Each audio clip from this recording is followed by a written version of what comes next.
Hey guys, I was about to start my vlog, but look at my palangga here. She's getting so big na, huh? Every time I cook, she's always beside the stove. Look at that. She's a big girl.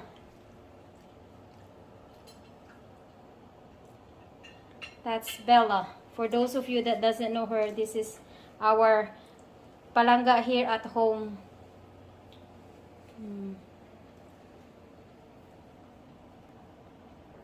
By the way guys, welcome back to my channel everyone. For today's dish, we are going to cook this whole chicken here. This one comes with the head even. Like I went to a TNT supermarket. It's an Asian supermarket here in Edmonton. And yeah, I saw this one here. So for today's dish, we are going to make some soup. We had one request a couple of days ago. Okay, friends, now I found the person. His name is Rafael Perez. And the message is, "Hi May, please post recipes that are low-carb ingredients which will help those battling diabetes. Thank you."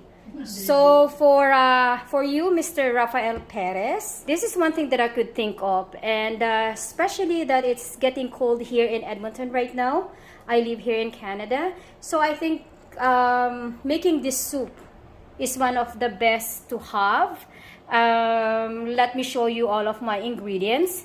So for this soup, I have here some lemongrass, red bell peppers, ginger. I have here the whole black peppercorn or buong paminta. And for this soup for today, I'm going to use 3 tablespoons of fish sauce. We also have some chicken broth mix. I know a lot of you guys are saying that, "May, can we substitute something instead of using the chicken broth mix?" Because according to you guys, it is high in MSG. But I don't usually use this one much. If I use this one on my cooking, I use just 1 tablespoon. If you really want to substitute this with something else, I guess you just have to increase the amount of your ingredients. You increase the amount of onions, the tomatoes, the ginger, the lemongrass, to give it more flavor. I only use this one to enhance the flavor. And I have here 1 whole chicken, which I have to cut. We also have here some papaya. I use 1 whole raw papaya. This is the cooking papaya. And of course, guys, everyone is aware of how powerful the spinach in our body. It's good for fighting cancer. So I have 1 bag of fresh spinach, and of course, one of the powerful thing to use for making soup is our malunggay, or they call this one the moringa leaves. I'm going to use 2 regular size of the red onions. Over here, I only use 2 pieces of the Roma tomatoes. The little ones that you guys can see underneath are the ones from my garden, and I just want to use it before it will go bad. Over here, I have 2 pots that I already use. One is this one here for making my soup, and the other one here, we're going to steam the chicken first before we turn them into a soup, because I'm the type that I cannot use any meat to make it into soup without first boiling it. Okay, so now our pot for the soup is ready. So let's put all of our ingredients. So we start by putting the lemongrass.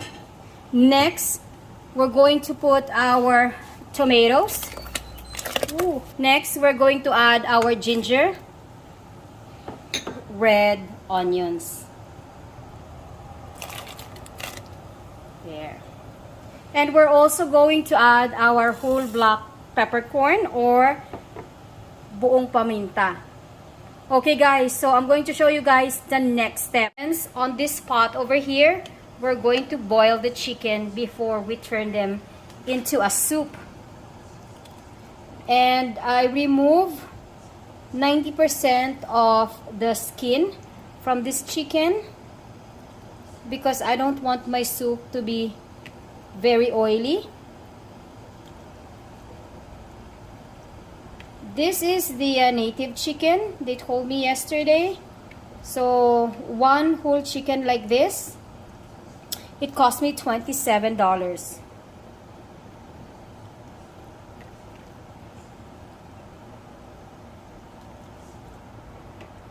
And I also included the neck.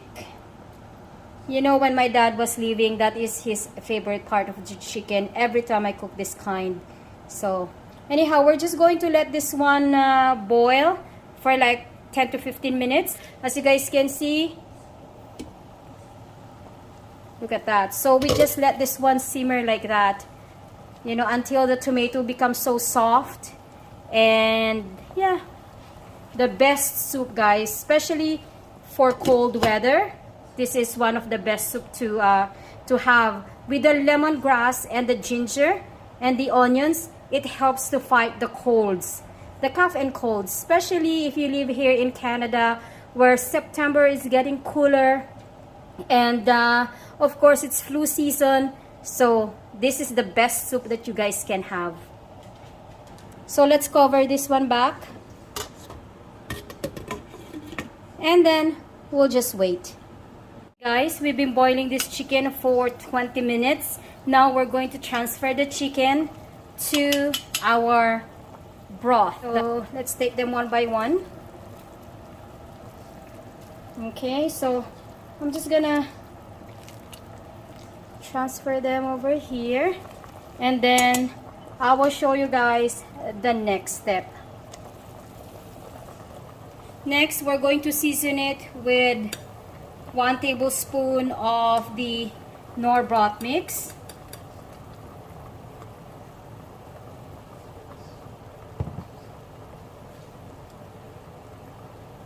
Three tablespoons of fish sauce. And since the moringa leaves, it take a long time to cook, I'm going to add it as well.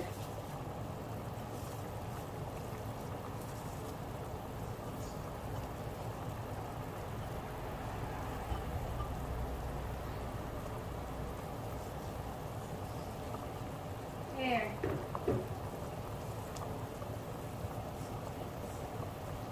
We're just going to let this one simmer for 15 to 20 minutes and then we're going to add our papaya and the bell peppers.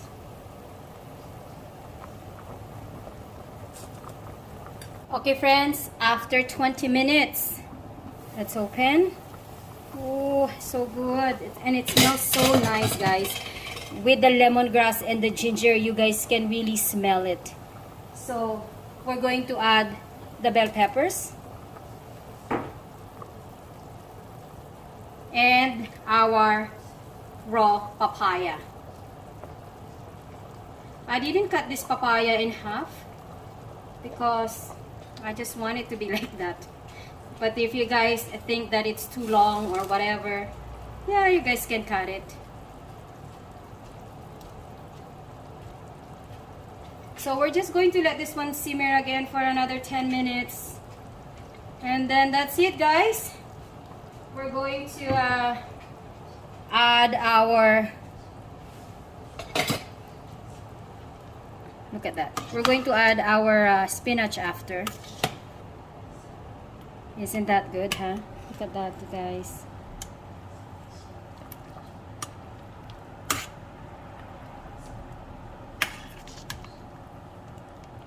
Okay, let's cover this one back. And I will show you guys the finished product.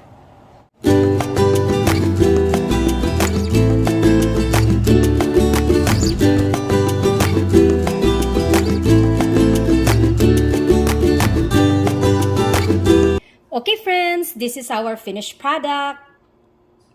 Very good soup and very nutritious and it's very good for the flu season.